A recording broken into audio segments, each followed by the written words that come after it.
Wednesday के पिछले भाग में हमने देखा था कि राक्षस का रहस्य और उलझता जा रहा था और शक की सुई हर दिशा में घूम रही थी। अगर आपने इस सीरीज के पिछले भाग नहीं देखे हैं तो पहले उन्हें देखिए, लिंक आपको डिस्क्रिप्शन में मिल जाएंगे। आपको काफी मजा आएगा। आइए अब देखते हैं इस सीरीज का अगला भाग। एपिसोड की शुरुआत में वेंसडे को फोरेंसिक लैब में चोरी छुपे जाते हुए दिखाया जाता है। थिंग लैब के सीसीटीवी कैमरे को च्युइंगम से ढक देता है। इसके बाद वेंसडे एक एक करके राक्षस द्वारा मारे गए लोगों की लाशें देखती है, लेकिन तभी थिंग वेंसडे को किसी के आने के बारे में आगाह करता है। दोनों तेजी से वहीं पर छुप जाते हैं। दरवाजे से शेरिफ और डॉक्टर लैब के अंदर आते हैं। डॉक्टर शेरिफ को बताता है कि उसने अपनी पूरी जिंदगी में ऐसे घाव कभी नहीं देखे। वो शेरिफ को बताता है कि अभी लाश की फोरेंसिक रिपोर्ट नहीं आई है। शेरिफ उसे रिपोर्ट आते ही बताने के लिए कहता है और वहां से चला जाता है। जब डॉक्टर भी लैब से बाहर जाने वाला था तभी उसे फ्रीजर का एक ड्रॉर खुला दिखाई देता है। जब वो वापस जाकर देखता है तो उसे वहां वेंसडे दिखाई देती है। क्योंकि वेंसडे का चेहरा भी एक लाश की तरह ही सफेद होता है, वो उसे एक लाश समझकर वहां से चला जाता है। उसके जाने के बाद थिंग एक स्केलेटन के भेजे से बाहर निकलता है और वेंसडे को फ्रीजर से बाहर निकालता है। वेंसडे हॉस्टल में पहुंचने के बाद लाशों की तस्वीरों को ध्यान से देख रही होती है। तभी वहां इनिड आती है। वेंसडे उसे बताती है कि राक्षस हत्या के बाद सभी लाशों का कोई न कोई अंग काट कर अपने साथ ले जाता है। शायद वो उन्हें अपने पास जीती हुई ट्रॉफी की तरह रखता है। हालांकि इनिड इन तस्वीरों को देख नहीं पाती और वहीं बेहोश हो जाती है। अगले सीन में वेंसडे बॉटनी की क्लास में होती है। तभी वो जेवियर को दर्द से कहराते हुए देखती है। जेवियर वेंसडे को बताता है कि तलवारबाजी करते वक्त उसे चोट लग गई थी। शनिवार को स्कूल में एक डांस पार्टी थी और सभी उसके लिए काफी एक्साइटेड थे। जेवियर वेंसडे से पूछता है कि क्या वो पार्टी में आ रही है, पर वेंसडे को इन चीजों में कुछ खास दिलचस्पी ना होने की वजह से वो मना कर देती है।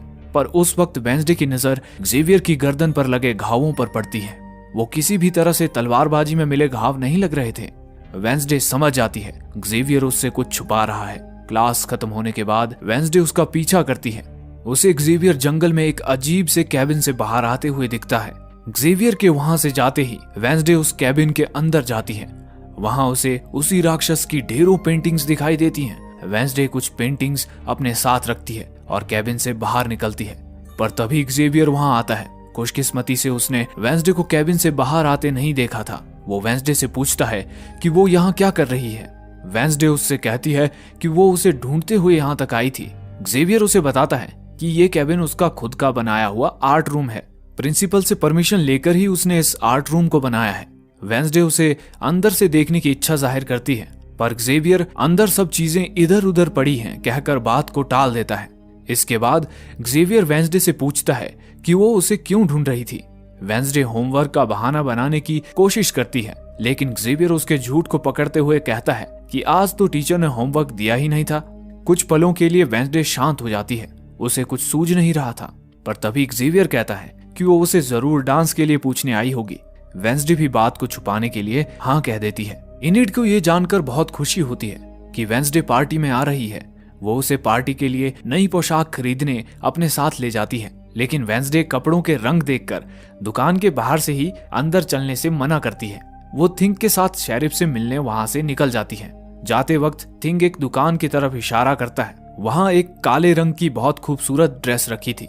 वेंसडे को भी वो ड्रेस काफी पसंद आती है, लेकिन फिर भी वो उसे नजरअंदाज कर शेरिफ से मिलने पुलिस स्टेशन जाती है। वेंसडे शेरिफ के हाथ में उस राक्षस की पेंटिंग देखती है जो उसने जेवियर के आर्ट रूम से चुराई थी और कहती है कि उस केस को सुलझाने में वो उनकी मदद करना चाहती है। वेंसडे को जेवियर के राक्षस होने का शक हो गया था। शेरिफ उस पेंटिंग को उस तस्वीर के साथ मिलाकर देखता है जो उसे उस बूढ़े आदमी के चुराए कैमरे से मिली थी। दोनों लगभग एक जैसी ही दिख रही थी। शेरिफ वेंसडे को इस पेंटिंग को बनाने वाले का नाम पूछता है, लेकिन जब तक शेरिफ वेंसडे को इस तहकीकात में शामिल नहीं करता, वेंसडे उसे नाम बताने से इनकार करती है। शेरिफ भी वेंसडे को इन चीजों में पढ़ने के बजाय अपनी पढ़ाई पर ध्यान देने के लिए कहता है। वेंसडे अपनी पेंटिंग लेकर वहां से जा ही रही होती है कि तभी शेरिफ को मेयर का फोन आता है। मेयर ने इसी केस की तरक्की के बारे में जानने के लिए शेरिफ को कॉल किया था, जिससे झुंझलाकर शेरिफ वहां से जा रही वेंसडे को रोकता है और उसे कोई ठोस सबूत लेकर आने के लिए कहता है। पुलिस स्टेशन से जाते वक्त वेंसडे को टाइलर मिलता है। टाइलर उससे पूछता है कि वो किसके साथ डांस पार्टी में जा रही है। वेंसडे हिचकिचाते हुए उसे बताती है कि वो जेवियर के साथ जा रही है। इस बात से टाइलर मायूस होकर वहां से जाने लगता है। वेंसडे उसे इसकी वजह पूछती है। वो कहता है कि उसे लगता था कि उन दोनों के बीच दोस्ती के आगे भी कुछ है, लेकिन क्योंकि अब वेंसडे जेवियर के साथ पार्टी में जा रही है तो अब वो ये समझ नहीं पा रहा है कि वेंसडे के दिल में भी उसके लिए वही भावनाएं हैं या सिर्फ उसका वहम था। वेंसडे के पास उसकी इस बात का कोई जवाब नहीं था। वो सिर्फ इतना कहती है कि वो फिलहाल कई चीजों में उलझी हुई है। ये सुनकर टाइलर वहां से चला जाता है। वेंसडे बस उसे देखती रहती है। अगले सीन में वेंसडे यूजीन के साथ मधुमक्खियों के क्लब में होती है। वेंसडे ने तहकीकात के दौरान लिए सारे फोटोज को क्लब की दीवार पे चिपकाया था। यूजीन को भी इस बात से कोई दिक्कत नहीं थी। तभी यूजीन की नजर राक्षस की तस्वीर पर पड़ती है जिसमें राक्षस के पीछे एक गुफा थी। यूजीन कहता है कि उसने वो गुफा इससे पहले भी देखी है। वो वेंसडे को उस जगह लेकर जाता है। दोनों उस गुफा के अंदर जाते हैं। गुफा के अंदर कई सारी हड्डियां पड़ी थी। साथ ही गुफा की दीवार पर लोहे की जंजीरें बनी हुई थी। वेंसडे को गुफा की दीवार पर राक्षस का दांत गड़ा हुआ दिखता है। वो उसे अपने पास रख लेती है। इसके बाद वेंसडे जेवियर के आर्ट रूम में जाती है। वो जेवियर का कोई बाल या नाखून ढूंढने लगती है जिससे उस दांत और जेवियर के डीएनए को मैच कर सके। उसे वहां एक खून लगा हुआ कपड़ा मिलता है। वो उसे अपनी बैग में डालती है, लेकिन इससे पहले कि वो वहां से बाहर जा सके जेवियर अंदर आता है। जेवियर उसे वहां देखकर चौंक जाता है। वेंसडे उससे पूछती है कि उसने उस राक्षस की हूबहू तस्वीर कैसे पेंट की है। जेवियर बताता है कि वो राक्षस उसके सपनों में आता है, तभी उसने उसकी तस्वीर बनाई। लेकिन वेंसडे को उसकी बातों पर यकीन नहीं होता और वो उस पर राक्षस होने का इल्जाम लगाती है। जेवियर अपने बचाव में वेंसडे को याद दिलाता है कि उसने एक बार उसकी जान भी बचाई थी, जिस पर वेंसडे कहती है कि उस राक्षस ने भी रोवन से उसकी जान बचाई थी। जेवियर समझ जाता है कि उस दिन जब वेंसडे उसे आर्ट रूम के बाहर मिली थी तब दरअसल वो इसी छानबीन के चलते वहां आई थी और खुद को बचाने के लिए उसने डांस पार्टी का नाटक किया था। जेवियर का दिल टूट जाता है और वो गुस्से से वेंसडे को वहां से चले जाने के लिए कहता है। इसके बाद वेंसडे सीधे पुलिस स्टेशन शेरिफ से मिलने जाती है। वो शेरिफ के हाथ में राक्षस का दांत और जेवियर के खून से भरा कपड़ा थमाती है।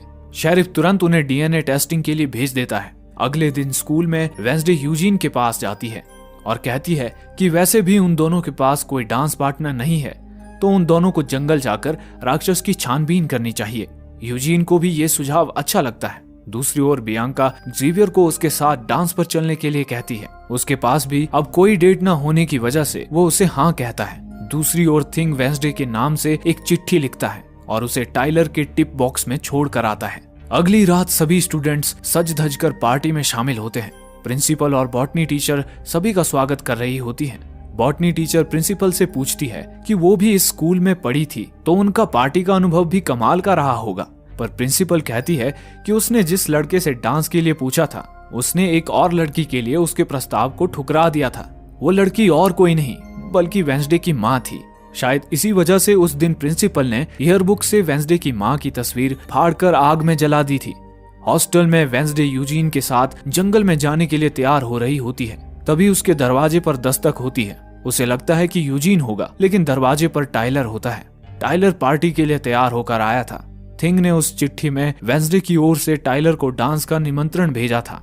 वेंसडे उसे देखकर चौंक जाती है। वो दरवाजा बंद करती है और डांस के लिए कॉस्ट्यूम ढूंढने लगती है। तभी थिंग उसे इशारे से एक ड्रेस दिखाता है। ये वही ड्रेस थी जो वेंसडे को काफी पसंद आई थी। थिंग उसे चुरा कर लाया था। जब वेंसडे वो ड्रेस पहनकर बाहर आती है तो उसे देखकर टाइलर की आंखें फटी की फटी रह जाती हैं। वेंसडे उस ड्रेस में बहुत सुंदर लग रही थी।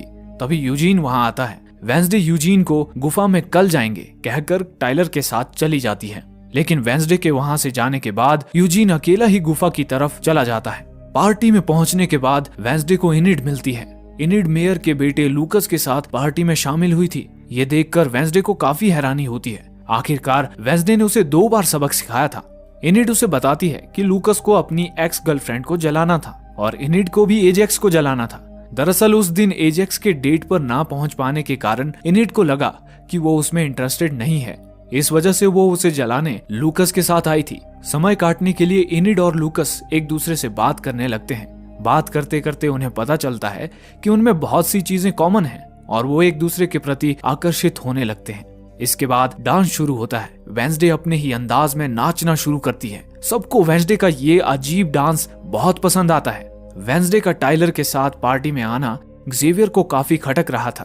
उस वक्त एक टैंक नेवरमोर स्कूल के सामने आकर रुकता है। उसमें से लूकस के कुछ दोस्त उतरते हैं। तभी लूकस भी स्कूल से बाहर आता है। वो अपने दोस्तों से कहता है कि उन्हें ये सब नहीं करना चाहिए। उन लोगों में कुछ खिचड़ी पक रही थी और इनिड के कारण लूकस का मन परिवर्तन हो गया था और वो अब ये काम नहीं करना चाहता था। उसके दोस्त उसे कहते हैं कि वे ये सब उसके लिए ही कर रहे हैं ताकि उस दिन क्रैकस्टोन का पुतला जलने से उसके पिता की जो बेइज्जती हुई थी उसका बदला ले सकें। इतना कहकर लूकस का दोस्त टैंकर के पाइप को स्कूल के पाइप से जोड़ देता है। अंदर पार्टी में एक आखिरी बार डांस करने के लिए सबको डांस फ्लोर पर बुलाया जाता है। लेकिन जब सब डांस का मजा ले रहे होते हैं तब लूकस का एक दोस्त फायर अलार्म की बटन दबाता है। बटन दबाते ही डांस फ्लोर के ऊपर लगे पानी के नल शुरू हो जाते हैं, लेकिन वहां से पानी की जगह खून गिरने लगता है। सब घबराकर इधर उधर भागने लगते हैं। हालांकि वेंसडे, जिसे ज्यादातर खून खराबा ही पसंद है, वो इस माहौल का लुत्फ उठाने लगती है। वो बड़े स्वाद से उस खून को चाट कर देखती है, लेकिन वो खून नहीं बल्कि सिर्फ पेंट होता है। लेकिन पूरे हॉल में भगदड़ मच चुकी थी। एक दो लड़के वेंसडे से टकराते हैं और तभी वेंसडे को एक विजन दिखाई देता है। वो देखती है कि यूजीन जंगल में है और उस पर राक्षस हमला करता है। वो तुरंत जंगल की तरफ रवाना होती है। टाइलर और ज़ेवियर भी भगदड़ में एक दूसरे से टकराते हैं। टाइलर ज़ेवियर से वेंसडे के बारे में पूछता है, लेकिन पहले से चिढ़ा हुआ ज़ेवियर उससे बदतमीजी से बात कर वहां से कहीं चला जाता है। इनिड को भी ये पता चल चुका था कि ये सब लूकस और उसके दोस्तों का किया धरा है। लूकस की बातों से तो ऐसा लग रहा था कि उसे उसके किए पर पछतावा है, लेकिन उसके दोस्त इनिड का मजाक उड़ाने लगते हैं। तभी एजेक्स वहां आता है और इन सब को वहां से भगा देता है। इनिड उसे बताती है कि वो उसे चाहती है और उसके साथ डांस पर भी आना चाहती थी। वो ये भी बताती है कि वो बस उसे जलाने के लिए लूकस के साथ यहाँ आई थी।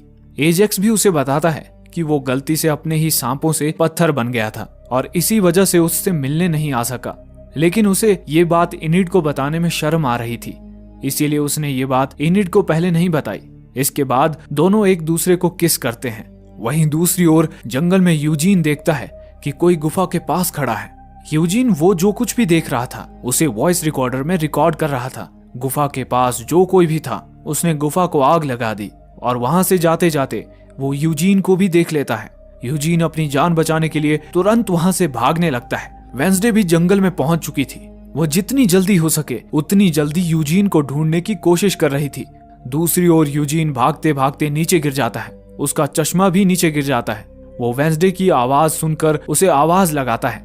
तभी यूजीन को उसका चश्मा मिल जाता है और वो उसे पहन लेता है। लेकिन उसकी आवाज राक्षस ने भी सुन ली थी। इससे पहले कि वेंसडे उस तक पहुंच पाती, राक्षस अपना काम कर वहां से भाग चुका होता है और यूजीन को मौत के कगार पर छोड़ ये एपिसोड यहीं समाप्त हो जाता है।